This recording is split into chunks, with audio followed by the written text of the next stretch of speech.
the freedom of expression and association is an important right within a democratic society. And Botswana has been putting itself out there as the best within the region. And so they needed to come, they needed to show, do as they speak. And so we were challenging that basically. We were not talking about the sexual conduct of people. That's conduct and behavior, and that's apart from being free to associate and with like-minded people and participate in a democratic society. I think I can say a lot. That's a great and a full answer. Just a small follow-up before we move on to a different question. I mean, it's funny that the audience is chuckling, but that's actually one of the remarkable things about the case, is that for those who are interested in public interest litigation, is that the case hinged specifically on the rights that Monica mentioned. Were you surprised? It must have felt like a long shot to go to court and say we should be registered on the basis of freedom of expression and freedom of association, because they don't seem to be the rights where you can immediately anchor the case on.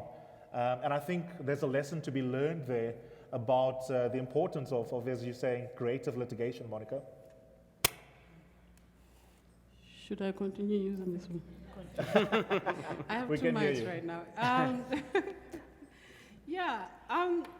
Well, I think, as I said, Botswana has put itself out to be a democratic nation. And we have a constitution that actually guarantees all these freedoms: the freedom of association, freedom of expression, and freedom of assembly. And also, at the same time, the Constitution talks about non-discrimination. And so these are very, very important concepts. If you're talking about democracy, you're talking about the rule of law. And now, if you're going to be selective about who can access these rights, and then you're not being democratic. And so we felt that we had a right to go to these courts and challenge this. And we were confident, with the state of the judiciary, that we would get a judgment that was favorable for us to work with, and we did.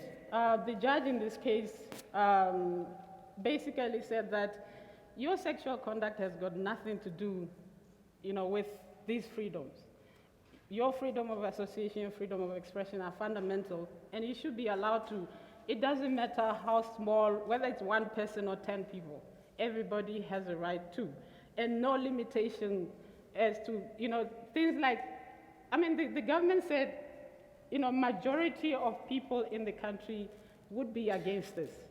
And the judge basically said that the fact that it's popular to be against this thing, that shouldn't limit the right. And so I think that's the important thing about this judgment, is that it is recognizing that we are all equal and we should be able to access rights, notwithstanding how many we are or how popular the issue is, right? And so that is the importance of this particular litigation strategy. It is unfortunately has been appealed by the government, and we are hoping that the court will uphold this decision, because it is not only important for Botswana. I think many organizations in the region that we represent here today are in a similar predicament. And so it is a precedent-setting strategy for the whole Southern African region. Let's talk a little bit about collaboration with the state.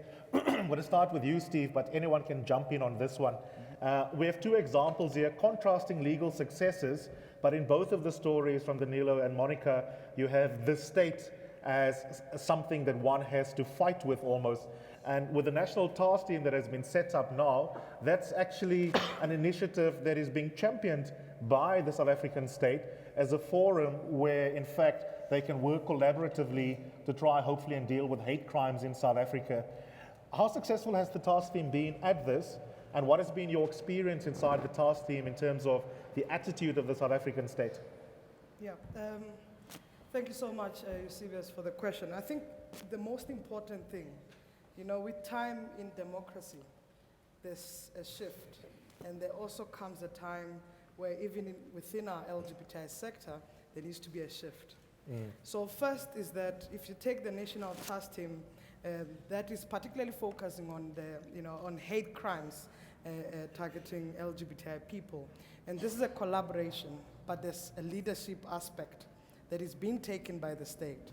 But it's a multi-sectoral space. So it brings together government, it brings together civil society and other development partners like the other foundation, HIVOS, who come together and say, how do we really respond proactively to hate crime issues in the country? Now, there are quite a lot of issues that one can really highlight. Let's start with the achievement. I think since 1999, when we started recording the hate crime cases, it hasn't been really progressive in how we prosecute the cases. It takes long. We took probably plus minus 5 to 7 years to resolve just one case. Now let's take with the achievement of establishment of the National Task Team.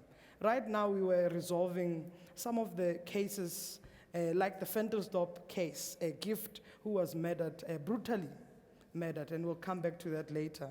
And it only took us 1 year to conclude this case. So within the National Task Team, there's an established rapid response team that immediately, if a case comes in, from the South African Police Service to the National Prosecuting Authority, and also the organization, what is our role and how do we resolve that?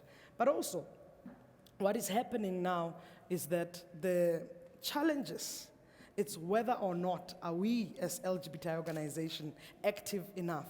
And we've seen, these are the problems that we're experiencing. Now we're talking about LGBTI organizations, one, that are struggling just to survive. So clearly these organizations are not going to be really active in their role in there. Two, but we're also talking about organizations that are also challenged by sharing the space, civil society and government space, because you want to challenge government in taking up their role that they should have taken up a long time ago.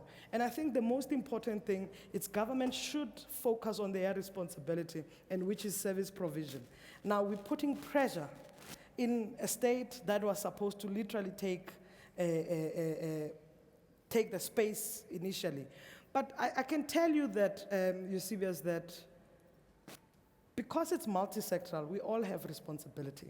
And we always have to continue ensuring that this space, one, exists and is strengthened. No matter whether we find the strength outside to come inside, we have to always be strong to come in those spaces. And thirdly, is to continue also holding government accountable. Because sometimes sharing this space, it almost silences you to some extent. I was about to ask that, whether there are any downsides to being co-opted. It's a bit like our relationship as civil society with South African National AIDS Council. On the one hand, you welcome government as a partner in this important social dialogue. Sure. On the other hand, you still have to make sure that you're vigilant and be able to speak out.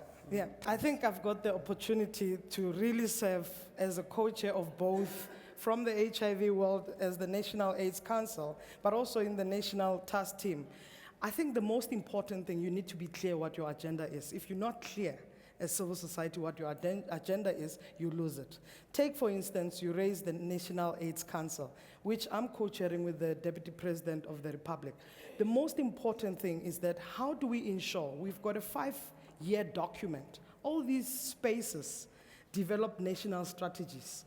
How are you pushing your agenda? You can occupy from civil society, but I come from the LGBTI sector. I don't come from many other sectors.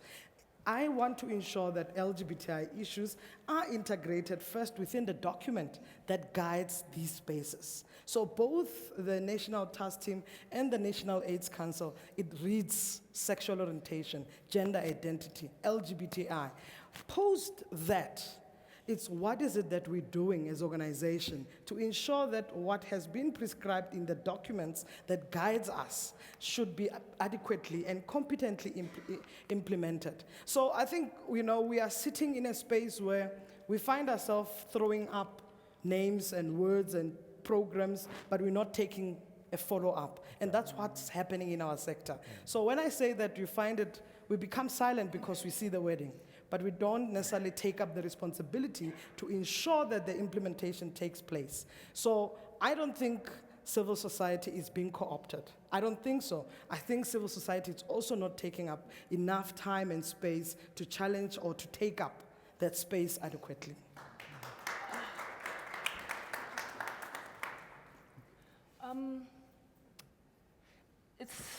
That's a very interesting one. And I'm going to speak on that, and then I'll speak about CAL, because CAL has been working with the government of South Africa, particularly the Department of International Relations and Cooperation, on a commitment that the South African government made in 2012, if I'm not mistaken, to host a regional seminar on sexual orientation and gender identity.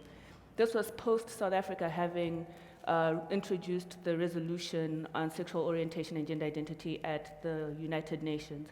For 3 years, we have had an agenda. We have sat with government. We have pushed government.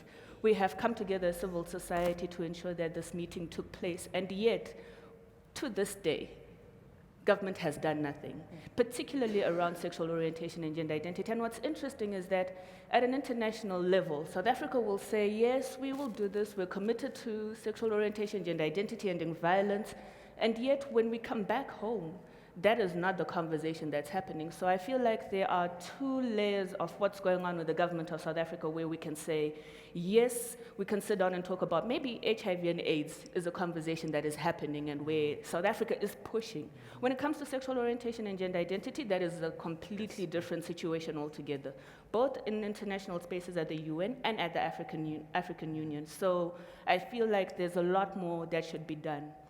And I think to pick up from that is to then go into what's been going on with CAL's registration, and I'll come from the bad side into what has been positive. At the beginning of this year, in April, we were granted our observer status after 8 years of challenging the African Commission to get our registration accepted. And it has been a long, drawn-out process. Of course, it's 8 years. But this year, South Africa hosted the AU Summit.